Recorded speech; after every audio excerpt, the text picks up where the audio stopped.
The gentlelady from Florida, Miss Cammack, is recognized for 5 minutes. Thank you, Mr. Chairman. Thank you, Ranking Member. You guys know that I come from a district with a strong livestock presence, particularly cow-calf operations. And their success over past decades has been driven not by government intervention or mandates, but by allowing markets to sort themselves out. We all know conditions change.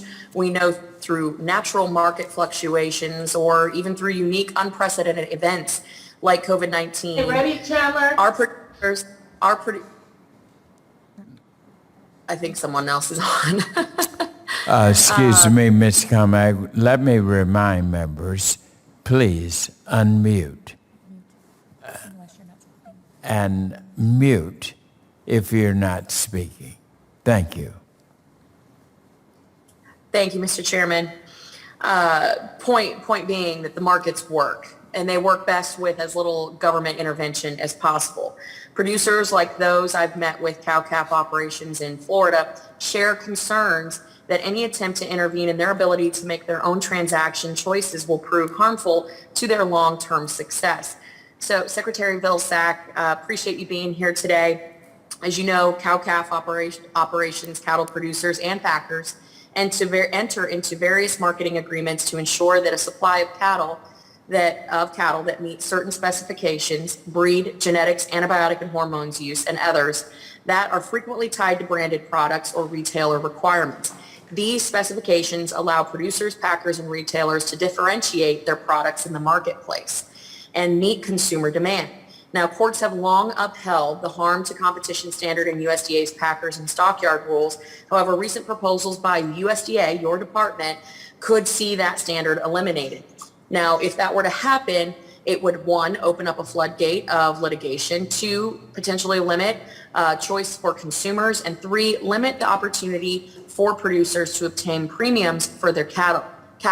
Secretary Vilsack, is that the USDA's goal with the packers and stockyard rules? No, Congressman. The goal obviously is to make sure that there's a fair price for producers and that the marketplace works with appropriate transparency and that producers are not at a significant disadvantage in negotiating with processors. Thank you, Secretary Vilsack. Does the USDA believe that beef quality and product differentiation are important to consumers and producers? Well, I think there's no question that to the extent that you've got opportunities to value add, that is an important consideration as long as producers get a fair price or a fair return for the value added that they're providing. That's the key here, is getting the fair return. Absolutely. Now, Mr. Secretary, I spoke with a number of cattle producers in my state this week about their top concerns, and one of their chief concerns they highlighted was pretty straightforward: the vacancies at our farm service agency offices. Now, the FSA offices across the country continue to suffer from staff vacancies. I understand that this is a new administration, but we both know how important these offices are to the success of our producers. So why are we into month 10 of this administration and these positions remain vacant? And do you have a timeline that you could share with us on completing these incredibly important appointments and filling the vacancies? Well, let me reassure you, we survey the level of work being done at FSA offices to see whether or not there has been a drop-off of work in terms of processing loan applications and so forth. And the good news is the great work that's being done at FSA offices, there's not been a drop-off of work to farmers. We are dealing with, however, a department that had significant reductions, employment freezes, in the previous administration that we are now in the process of working our way through trying to deal with. We faced a department that literally had thousands of vacancies and thousands of jobs that needed to be filled. We're working as fast as we possibly can to get up to speed here, but in the meantime, our folks are doing a great job of making sure that they can provide the service that farmers need.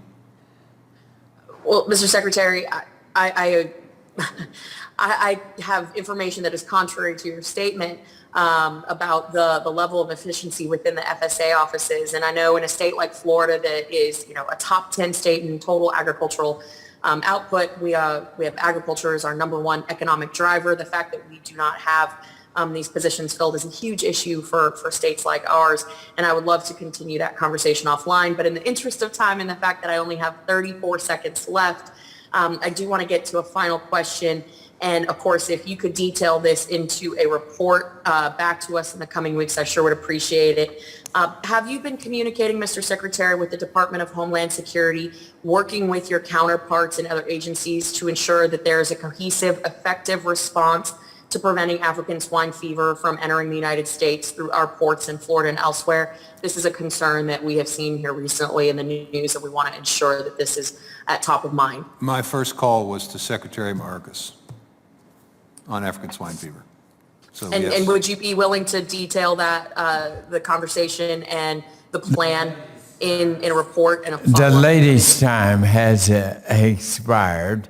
Mr. Secretary, you might respond to that in writing if you like. I'm happy to share with everyone the work that we're doing in building up surveillance and building up detection, increasing canine, increasing vigilance at the border, as well as working with our friends in the Dominican Republic and Haiti to minimize the risk. And as I mentioned before, the protective zone that we've got around Puerto Rico and the Virgin Islands that we're requesting. So there's quite a bit of activity in this space.